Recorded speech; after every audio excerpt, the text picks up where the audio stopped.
بسم اللہ الرحمن الرحیم۔ السلام علیکم ناظرین، آپ دیکھ رہے ہیں سحر نیوز اور میں ہوں ریاض احمد ملک۔ آج ہم حاضر ہیں ایک نئی اچھوتی سٹوری کے ساتھ۔ آج ہم نے پاکستان کے ہیرو کہیں تو غلط نہ ہوگا، علاقہ ونہار کے موضع میانی کے ایک ہندو گھرانے میں آنکھ کھولنے والے بچہ کیسے مسلمان ہو گیا، انہیں حضور پاک کی زیارت کیسے ہوئی، آج ہم آپ کو اس کی تفصیلات بتائیں گے۔ مگر حسب روایت آپ سے گزارش ہے کہ اگر ابھی تک آپ نے میرے چینل کو سبسکرائب نہیں کیا یا آپ میرے چینل پر نئے ہیں تو پلیز اسے سبسکرائب کر کے ساتھ لگے بیل آئیکن کو پریس کر دیں تاکہ ہمارے ہر آنے والے ولاگ کا نوٹیفیکیشن آپ کو مل سکے۔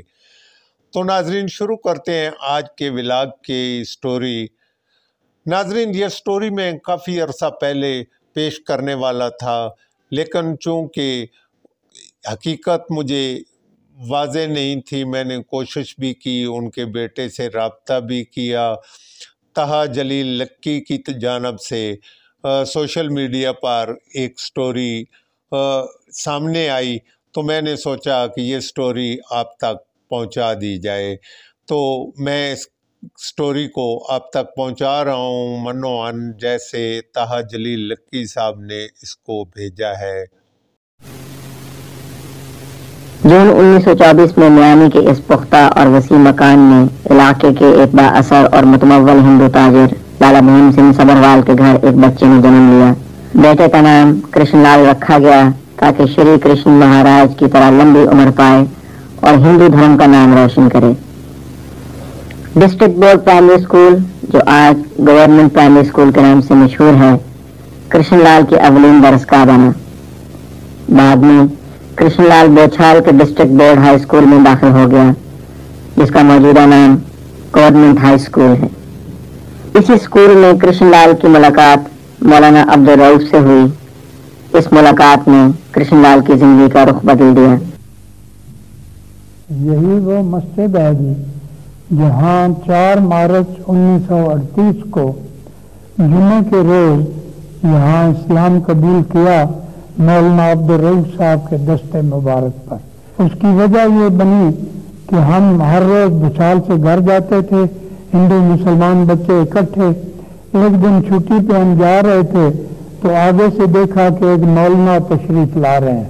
ہم ہندو الگ ہو گئے، مسلمان ان سے ملے۔ جب مسلمان بچے مل چکے تو مولانا نے ہماری طرف دیکھا اور مجھے بلایا کہ بیٹا کرشن لال ادھر آؤ۔ میں حیران ہو گیا، میرا نام کیسے انہیں پتہ لگا؟ پھر خیال آیا مسلمانوں نے بتایا ہوگا۔ میں گیا، مجھے شاباش دی اور کہتے ہیں تم سنا ہے ہر روز مندر میں صبح جاتے ہو۔ میں نے کہا جی میری پھوپھی جان جاتی ہیں تو وہ مجھے بھی ساتھ لے جاتی ہیں۔ فرمایا آئندہ بھی ہر روز مندر میں جانا ہے، کہیں جانا قضا نہیں کرنا۔ میں حیران تھا، وہ مسلمان عالم مندر جانے پہ اتنی تاکید۔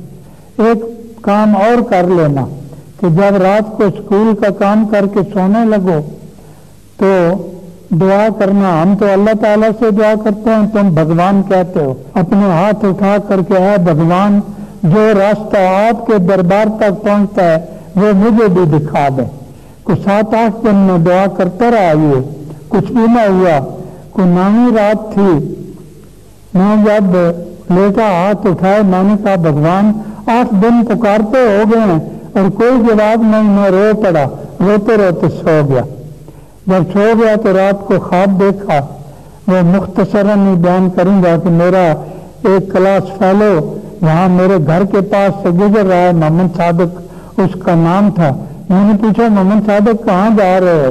انہوں نے کہا میں مکہ مکرمہ جا رہا ہوں، تم نے بھی آنا ہے تو آ جاؤ۔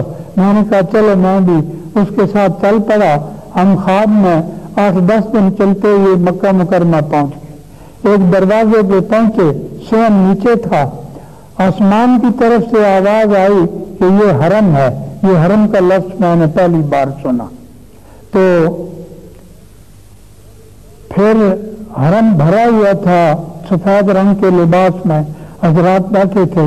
دوسری آواز آئی آسمان کی طرف سے کہ یہ تمام صحابہ کرام, اللہ پاک نے تمام صحابہ کرام کی بھی زیارت فرمائی. تیسری آواز آئی کہ وہ سامنے سیاہ پوش عمارت خانہ کعبہ ہے, نظر آ رہا تھا. چوتھی آواز تھی کہ خانہ کعبہ کے ساتھ نبی اکرم صلی اللہ علیہ وسلم تشریف فرما ہے.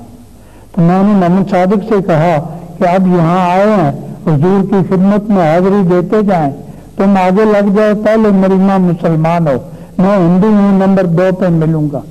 ہم صحابہ کرام کے درمیان سے گزرتے ہوئے حضور صلی اللہ علیہ وسلم کی خدمت میں پہنچے. آپ حتیم سے کوئی 4-5 پتھر دور خانہ کعبہ کے ساتھ تشریف فرما تھے. محمد صادق نے جا کر مسافہ کیا, آپ نے مسافہ فرمایا. پھر وہ پیچھے ہٹا, میں آپ کی خدمت میں حاضر ہوا, ہاتھ بڑھائے, آپ نے مسافہ نہ فرمایا. آپ تشریف فرمائے, اٹھ کھڑے ہوئے اور مجھے گلے لگا لیا.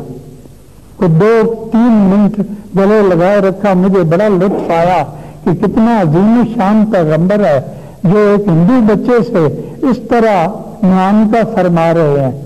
جب معانقہ فرما چکے تشریف فرما ہوئے, عربی تو مجھے آتی نہیں تھی, اردو میں بات ہوئی. حضور نے فرمایا, بیٹا کرشن لال تم کیسے آئے ہو؟ میں نے عرض کیا کہ میں آپ کی خدمت میں اسلام قبول کرنے کے لیے حاضر ہوا ہوں. حضور کا چہرہ کھل اٹھا. یہ میرا ہاتھ اپنے دونوں مبارک ہاتھوں میں لیا اور پڑھا, اشہد ان لا الہ الا اللہ وحدہ لا شریک لہ واشہد ان محمدا عبدہ ورسولہ. فرمایا بس بیٹا تم اب سے مسلمان ہو. جب غازی صاحب نے اسلام قبول کیا مولانا عبدالرؤوف صاحب کے ہاتھ میں, تو اس وقت میں موجود تھا. مولوی صاحب نے فرمایا کہ غازی صاحب کے اسلام لانے کے بعد آپ لوگوں کو بہت ہو سکتا ہے تکلیفیں ہو, کیونکہ انگریز کا زمانہ ہے اور ہندو جو ہے ان کی طاقت بہت زیادہ ہے. تو یہ مسجد کے تمام لوگوں نے کہا کہ ہم جان اور مال دونوں ہم حاضر کریں گے اور انشاءاللہ پورا ہندو کے ساتھ مقابلہ کریں گے. 19 مارچ 1938 کو غازی احمد کو پولیس چوکی بوچھال کلاں طلب کیا گیا, جہاں غازی احمد کے خالو دیال چند نے سب انسپکٹر پولیس کے پاس رپورٹ درج کروائی تھی. جہاں میری پوسٹنگ 2 ماہ سے ہے, میں نے یہاں آ کر سنا ہے کہ ایک کرشن لال نامی ہندو تھے جو کہ میانی کے رہنے والے تھے, اور انہوں نے سال 1938 میں کلمہ پڑھا, مسلمان ہوئے. اس سعادت کو پانے کے بعد انہیں کچھ پریشانیاں ہوئیں, جیسا کہ ہمیشہ ہوتا ہے. اس کے خلاف خالی نے کیس رجسٹر کرایا تھا. جو وہ ریکارڈ تو یہاں چوکی پر موجود نہیں ہے, لیکن یہ ہماری یاد میں ہے. جو بھی پولیس افسر یہاں آتا ہے اسے یہ یادداشت ملازمان سے, عوام سے ملتی ہے اور وہ اس کو ذہن میں رکھتے ہیں. اپریل 1938 میں غازی احمد کے والد لالا بھیم سین نے اپنے بیٹے کی بازیابی کے لیے بھون کی عدالت میں حبس سے بے جا کا مقدمہ دائر کیا. بھون کی وہ عمارت جہاں 1938 میں عدالت قائم تھی اب دستکاری سینٹر میں منتقل ہو چکی ہے. تاہم غازی احمد کے جرأت مندانہ بیان کی روشنی میں عدالت کا فیصلہ غازی احمد کے حق میں ہوا اور وہ اپنا گھر چھوڑ کر قانونی طور پر مولانا عبدالرؤوف کے گھر رہنے لگے. یہ وہ تاریخی مکان ہے جہاں میرے والد صاحب حضرت مولانا عبدالرؤوف صاحب رہتے تھے, اور غازی احمد صاحب نے یہاں پر اسلام قبول کیا اور ان کے پاس 2-3 سال رہے. 1938 میں انہوں نے اسلام قبول کیا تھا, اس کے بعد یہاں پر ان کے ساتھ رہے. اور غازی صاحب کے بارے میں وہ ہمیں بہت زیادہ بتاتے تھے, بلکہ فرماتے تھے کہ شاید میری نجات کا ذریعہ غازی احمد صاحب کی صورت میں آ گیا ہے کہ خدا نے مجھے توفیق دی کہ میں ایک ہندو کو مسلمان کیا اور دار اسلام میں لے آیا ہوں.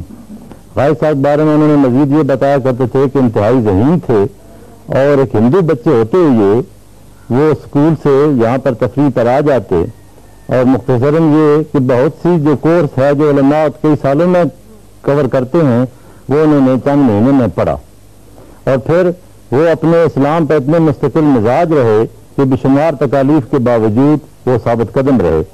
کرشن لال کے اسلام قبول کرنے کا واقعہ کوئی ایسا معمولی اقدام نہ تھا کہ لالا بہیم سین اسے آسانی سے نظر انداز کر دیتے۔